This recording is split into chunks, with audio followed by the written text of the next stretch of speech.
The central banks bought more gold than they ever in the first quarter, ever. They said they bought 16 tons, but the World Gold Council said, nah, you're lying. You bought 15 times that, 244 tons. We see the export number. And if I had a gun to my head, I would say that the banks that said $6,000 gold by the end of the year won't be wrong. The upturn we've seen last week when silver was moving up towards 60 via our momentum technical metrics argue that this rally is different than those two prior ones. This one will sustain, and this one will move that market, gold and silver and the miners, up and out of this ink that has persisted for 6 months. And what's on the other side of that, I'm not going to put targets out anymore. Okay. We had long ago mentioned that 300 to 500 would be a fair value for silver based on a lot of factors, not merely our technicals, but think about this for a minute. Central banks are quietly purchasing record volumes of physical gold behind the scenes, far exceeding official public reports.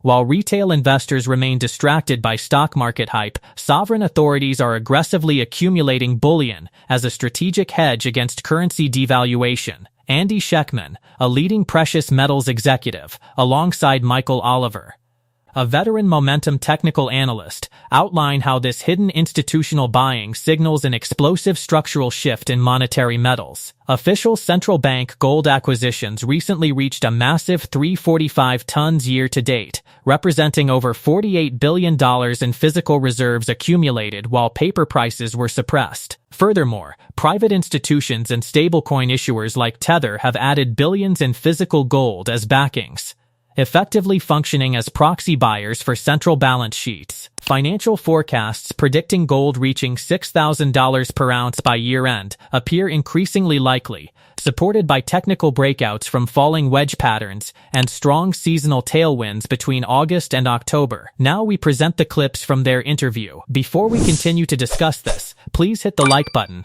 subscribe to the channel, and ring the bell icon. Thank you, and enjoy the video. The central banks bought more gold than they ever in the first quarter, ever. They said they bought 16 tons, but the World Gold Council said, nah, you're lying. You bought 15 times that, 244 tons. We see the export number. So the central banks, which, by the way, it's voluntary, right? They don't have to tell the IMF and the World Gold Council what they're buying, but they do. They believe they bought 244 tons as the price got kneecapped. And then you look at the second quarter, those numbers are at 62 tons, I believe, here in the second quarter, or year over year. They're now up to, I think, let me just not think, 289 tons, the biggest quarterly addition since Q4 2024. So quarter over quarter, their gold purchases are up 231 tons or 407%. Now, when I say 231 tons, let's just break that down, because there's 32,150 ounces times 231, 7,426,650 ounces, let's call it, times 4,400, 32,677,000,000 that they reported, right? Yeah. Their numbers are not right. They continue. Year to date, they've bought 345 tons of gold. So let's do that math real quick. 345 times times 32,150, 11,091,000 ounces times 4,400. That's $48 billion worth of gold that we know of that they've bought so far as the price was getting destroyed. Mm-hmm. Same thing is true with Tether. They added another 14 tons of gold in the second quarter. They have 19 billion in gold. This is a crypto company buying gold. The people who, and I believe, I don't care, I will believe forever until I'm proven wrong, that they are acting as proxy for the U.S. They were in trouble. They're not in trouble. Bo Hines, as Trump's cryptos are through last August, he's now the CEO of USA Tether. And Tether opened up the back end to the Justice Department, identifying 4 wallets held by the IRGC, and they allowed the Justice Department to freeze them at the smart contract level. In other words, they are cooperating with the U.S. government. And if the U.S. government wanted to buy gold to devalue the dollar, to increase their asset to liability basis, and to push gold higher over time, especially with the Genius Act, where money will be backed by short-term treasuries, Tether, the biggest benefactor, which isn't transferable, that interest. You keep buying gold like this, let gold move up even though it's synthetic, it's organic in its movement through the money movement. You devalue the dollar, you sell that gold to the Treasury, which strengthens their balance sheet. You say to Tether, you're free and clear. We're going to pay you over time. You're going to sell this to the Treasury. You're going to walk away perfect, right? We're not going to investigate you, but you're holding our treasuries. You're going to buy gold for us to strengthen our balance sheet. This is the same thing is true with all the gold being delivered to COMEX. People say, but why isn't it leaving? It doesn't have to leave if it's the exchange stabilization fund. The biggest money in the world. All that matters, the price is I laughed through this entire thing. I say, people say, you're talking your book. What do you know? No one listens to you. Well, the thing is this,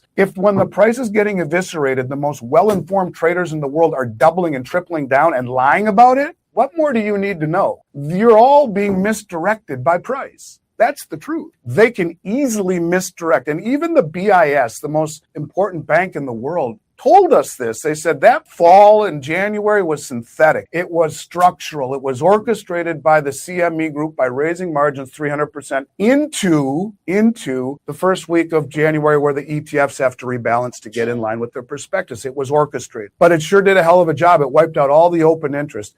And the interesting thing about it is that the public sold the whole way up, those that were selling. And who's been buying the whole way down? The central bank, the people who are more informed than anybody. They have analysts and information none of us will ever see. And they're the ones that are doubling and tripling and quadrupling down quietly while everyone jams into a window of 12 stocks. Highest participation by the public, largest amount of option exposure, highest level of margin debt into a handful of stocks as the smart money is gobbling up gold and silver that everyone is left for dead. That's the truth. That's why I didn't fret over all of this. And saying that, it's hard for people to believe it because I own a gold company. But at this point in my life, after 36 years of doing this, it's the last thing I would do would go on show like yours and say anything that I didn't believe. All that will do is come back and make your life miserable. If I had a gun to my head, I would say that the banks that said $6,000 gold by the end of the year won't be wrong. That's always a question that I try and answer honestly because, any salesman's, of course it is. Well, look, I've said it's been a good time to buy the whole way down because I've seen the biggest money in the world not be dissuaded, in fact, double down their purchases. I would say if anyone has any hesitation in their gut may not be the right time, then cost average. That's the only way to smooth out uncertainty is I want to invest 50,000, so do 5 transactions of 10,000 over a period of time. You'll smooth out the uncertainty.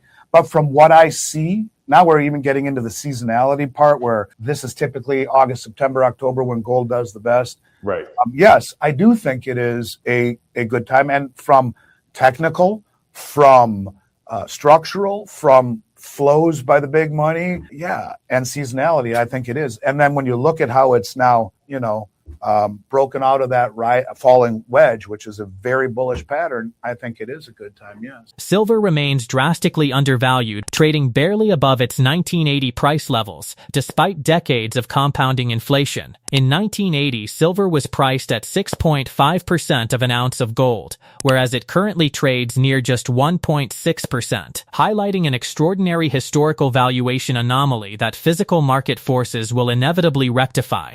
Momentum indicators confirm that current price action is fundamentally different from past temporary rallies, signaling a definitive end to 6 months of tedious sideways consolidation. As paper market suppression succumbs to persistent physical supply deficits, silver is entering a sustained upward trajectory. Now let's get back to the interview. Silver and the gold and silver miners, the babies of the mama market gold, are going up far more dramatically over the next handful of months and possibly years due to these events we've been chattering about.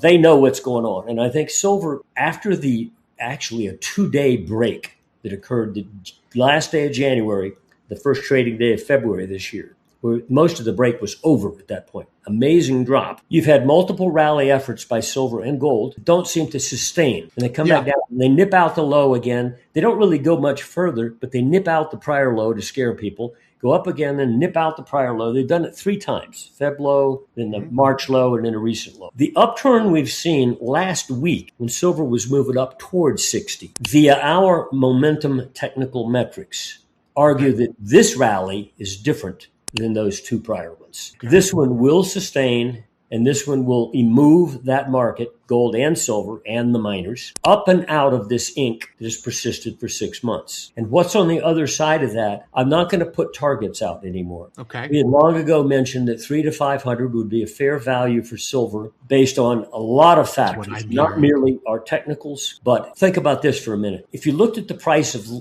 I wrote them down here, lead, steel, zinc, aluminum, copper, gold, and went back to 1980, they were all pretty strong then. They had a big move. Gold peaked in 1980 at $850, for example. Copper, lead, all these base metals hit a high level. And then they plateaued. Silver remained in a 50-year plateau, while these metals are now trading 4 and 5 times that price level of 1980. How come silver is only 16 cents right now above its 1980 high? Something weird is going on there. Now, there have been arguments that have validity that it's been manipulated. And if so, I'm going to say that won't sustain. Reality ultimately wins. And if you're in the way of reality, you can get killed. Okay. Yep.